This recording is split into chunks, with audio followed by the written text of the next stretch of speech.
Edward II went from king to prisoner, wasting away in a cell until he died. Afterward, a vicious rumor spread about how he'd been found, and it was truly gruesome. There have been some infamous kings throughout history, but I guarantee that few rulers caused as much drama as King Edward II. This problem child of the English throne grew into one of the shadiest, most vengeful, and unstable monarchs his country ever saw. And wow, did he ever pay the price for it. People were very excited about Edward's birth. Even though Edward was only the fourth son of the famous King Edward Longshanks and his wife Eleanor, prophets of the time predicted that he would become a just, powerful ruler akin to King Arthur.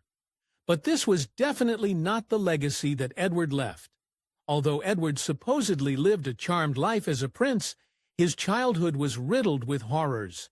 Not only did he barely get to know his mother, Eleanor, who was away for most of his formative years and dead for the rest. 3 of his elder brothers had already passed before he even reached his first birthday. As Edward turned into an adolescent, he morphed into a strapping lad in the classic Plantagenet mode, the ancestral house of his father. He was tall, muscular, and good-looking, and took an avid interest in horses and dogs, particularly greyhounds. Yet, for all these common medieval accomplishments, Edward had more controversial interests. Around 1300, when Edward was still an impressionable 16-year-old, his father introduced him to a new companion, the brawy nobleman Piers Gaveston. Little did the king know, this kick-started a permanent twist of fate. Edward soon became best buddies with Gaveston, with some even suggesting they became literal blood brothers. But this was far from all. Although it's impossible to verify for sure, there is some very convincing evidence that at some point during their bromance, Edward and Gaveston became actual lovers. One contemporary source revealed that Edward felt such love for Gaveston that he entered into a covenant of constancy with him. To be fair, it was hard for Edward not to be attracted to Gaveston. He was a notably talented fighter, and people called him arrogant and ostentatious, as well as reckless and headstrong. In other words, he was a deliciously toxic hunk of a man. How could a hormonal teen resist? In 1307, Edward's father dealt him a cruel blow. For reasons that are still mysterious to this day, the king booted Piers Gaveston right out of court, exiling him to Gasconany. I wonder if this had anything to do with the fact that the prince and his hunky sidekick were getting far too close. Still, Edward had another worry on his mind. Even when Edward was gallivanting around with Piers, he wasn't a free man. Ever since he was an infant, his parents had betrothed him to the even younger Princess Isabella of France. The betrothal was strictly a business deal, and Edward's parents just wanted to make an advantageous political alliance. To speak plainly, Edward and Isabella were downright doomed from the start. For one, even Edward's own father, a.k.a. the guy who set the whole thing up, quickly wanted out of the betrothal and spent years trying to wriggle his son free so that he could make a better match. No matter how hard he tried, though, it never worked. And then, suddenly, it all came crashing down. In 1307, the old king died, turning Edward into the brand-spanking new king of England at a mere 23 years old. Want to know what his first move as king was? No, it wasn't to finally marry his fiancée, Isabella. It was to bring his precious Piers Gaveston back to court. Unfortunately for Edward, this was a spectacularly bad idea. Gaveston was a major distraction for the new king. Like every bad boyfriend, Piers somehow drove the king into horrible decisions whenever he was around. Case in point, in 1308, Edward traveled to France to meet his 12-year-old bride, Isabella, at long last. But to the outrage of all his courtiers, he made Gaveston the de facto ruler of England in his absence. This was the first in a long line of dismal choices. On January 25, 1308, King Edward II and Isabella finally married in northern France. it quickly turned into an utter disaster. In a disturbing omen for their entire marriage, Edward decided not to sit next to his child bride at the ceremony, but cozied up to Gaveston instead. The snub insulted Isabella's entire family in one fell swoop. Oh, and there's a kicker. According to a prevalent rumor at the time, Piers Gaveston wasn't content with taking Isabella's man on her big day. He also took her belongings.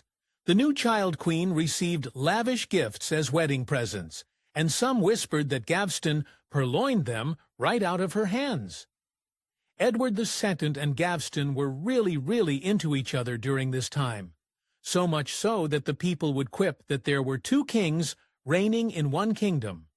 Edward would even give Gaveston his wife's jewelry, and then the courtier would smugly show off the baubles, making sure the queen saw who was wearing her new jewels.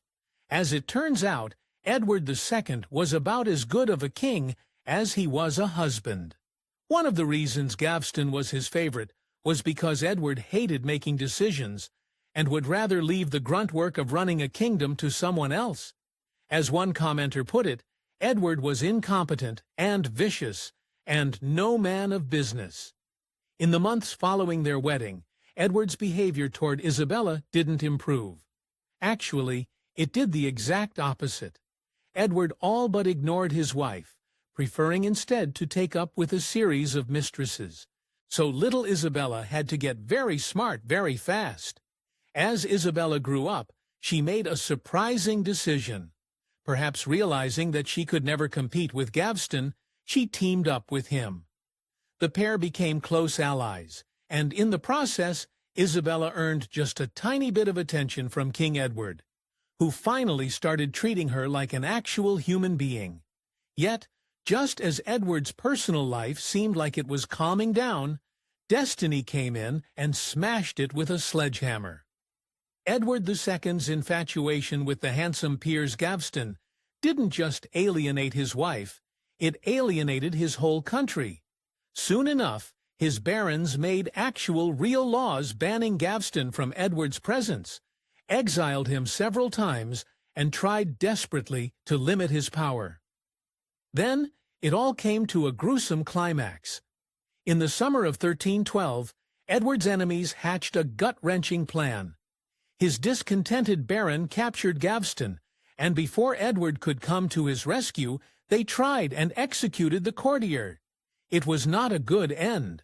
The men took Gaveston out to a deserted road, chopped off his head, and left his body there. When Edward heard about his favorite dark fate, he went right off the deep end.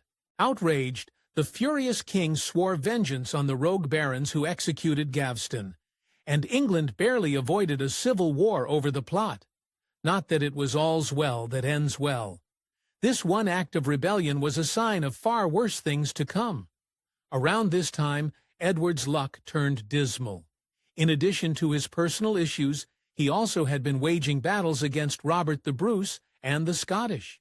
In 1314, the king suffered a hugely embarrassing defeat at the Battle of Bannockburn, and on top of that, a famine started raging across England. Edward's response to this dilemma was infamous. Things were so bad at this point, people were writing poems with titles like The Evil Times of Edward II. So, what does the king do? If you guessed beat back the Scottish or feed his people, you'd be wrong. Instead, Edward found himself another favorite, striking up an alliance with Hugh Despenser the Younger. Somehow, this romance would end even more tragically than the one before. No one was happy about this development, especially not Edward's wife. In the intervening years, Queen Isabella had gone from a naive girl to a powerhouse of a ruler, even giving her husband, a son and heir, baby Edward, in 1312. And where Isabella had tolerated Piers Gaveston, she outright despised this upstart Hugh Despenser. You know what they say? Unhappy wife, really horrifically unhappy life. Soon enough, word got out about Hugh Despenser, and it was like the Gaveston scandal all over again. But this time, it went to a whole new level. People left, right? and sent her accuse the king and his new favorite of carrying on an affair, with one later commenter saying Edward loved Hugh dearly with all his heart and mind. Unwilling to go down this road again, the courtiers threatened abdication and forced Edward to exile Hugh and his whole family right off the bat. On the surface, King Edward complied with the baron's demands, but he was hiding a deep secret. He wasn't cowed in the slightest.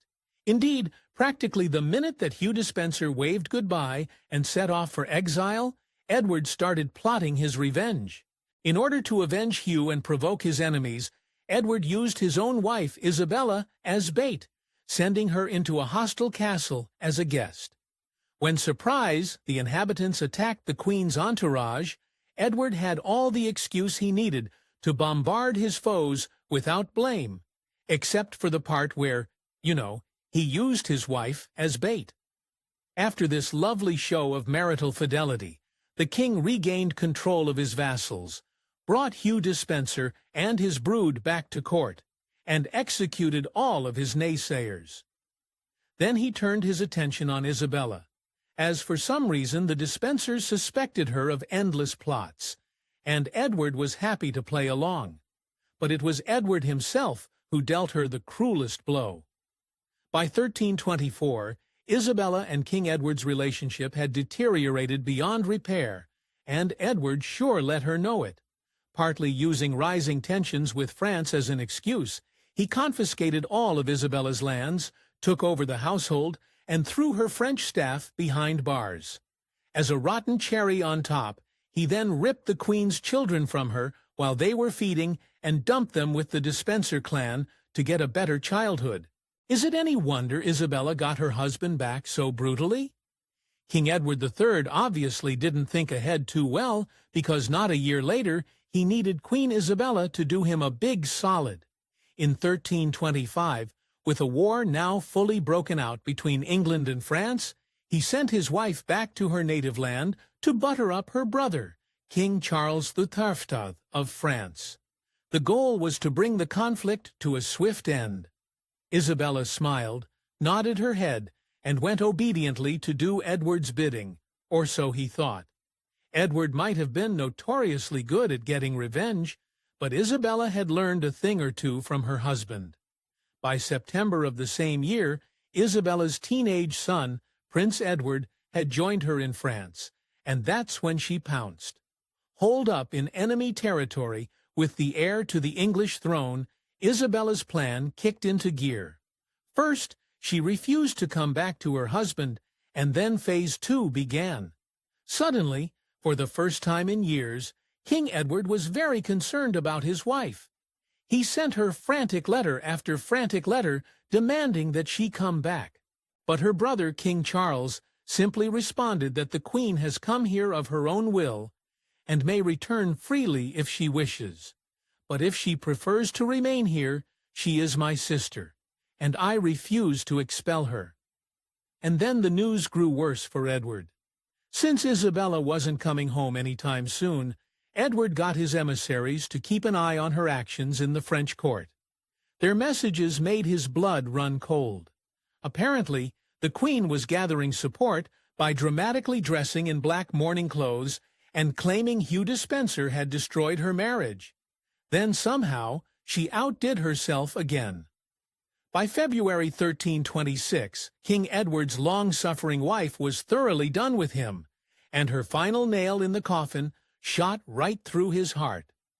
While over in France, Isabella started up an affair with the handsome English courtier Roger Mortimer, who just so happened to be one of Edward's exiled foes. Yep, Isabella was literally sleeping with the enemy, and big trouble was brewing. Before the year was even out, Queen Isabella and her man Mortimer had turned into the 14th century power couple. All of Edward's enemies, and there were many, flocked to the French court. As if that weren't enough, Isabella then betrothed her son, Prince Edward, to the daughter of a wealthy count in exchange for an armada of warships. Sure, King Edward was a little distracted with Hugh Despenser, but even he could see what was going on with Isabella over in France, and it made him quake in his boots. To put it plainly, His arranged wife and her lover were clearly going to invade his kingdom and try to boot him off the throne. In late September of 1326, Queen Isabella and Roger Mortimer landed on English soil and proceeded to pummel the armies of King Edward II. By early November, Edward and his favorite Hugh Despenser were on the run, and by the middle of the month, the vengeful Queen's forces had captured and imprisoned them. Then things got truly dark. Now that Edward and Isabella were officially over, his consort wasted no time showing him who was boss. She started by hitting him where it hurt most, her old rival, Hugh Despenser. With extreme prejudice, Isabella sentenced the man to execution on November 24, 1326, and the details live on in infamy. When she sentenced Hugh, Isabella decided he should be disemboweled, castrated, and then quartered. But then it got even more intense. The massive crowd that turned up to Hugh's execution also watched as people wrote biblical verses about corruption and arrogance all over his bare skin. Then, when all was said and done, they hung his limp body. With that little chore taken care of, Isabella turned her attention on her husband. While Hugh got hanged, Edward II was holed up as a prisoner in Kenilworth Castle. Technically, he was no longer a threat, but Edward presented a big problem. No one was quite sure what to do with a king who so obviously wasn't king anymore, at least not in any practical way. Eventually, a group of high-ranking nobles paid him a visit and gave him a cruel ultimatum. In order to officially transfer power, the nobles browbeat their monarch into abdication. They let Edward know in no uncertain terms that unless he gave his crown to Prince Edward, it would go to another candidate, and his royal line would be extinguished forever. With no choice, a tearful Edward agreed to the terms. Unfortunately for the aristo monarch, none of this would save him from his own tragic fate. Edward spent the next long year alone and imprisoned, and there is evidence to suggest his captors mistreated their former ruler. To make matters worse, loyalists kept trying to jailbreak the captive, forcing Isabella and Mortimer to have Edward constantly moved around from castle to castle to avoid the would-be saviors. And then Edward's final nightmare began. On September 21, 1327, attendants found Edward's body cold, stiff, and lifeless in his cell. Edward, who was only 43 at the time, had suffered from a deep depression throughout his imprisonment and hadn't received top-notch care. However, there didn't seem to be anything seriously wrong with him, which led to some unsettling whispers. Historians have noted that King Edward's passing was suspiciously timely in that it solved all the political complications of having him be well alive. So instead of natural causes, historians suggest a much darker reason for his demise. His wife, Queen Isabella, and her lover Roger Mortimer likely ordered him to be assassinated. As for how it all went down, this is where the story gets extremely grim.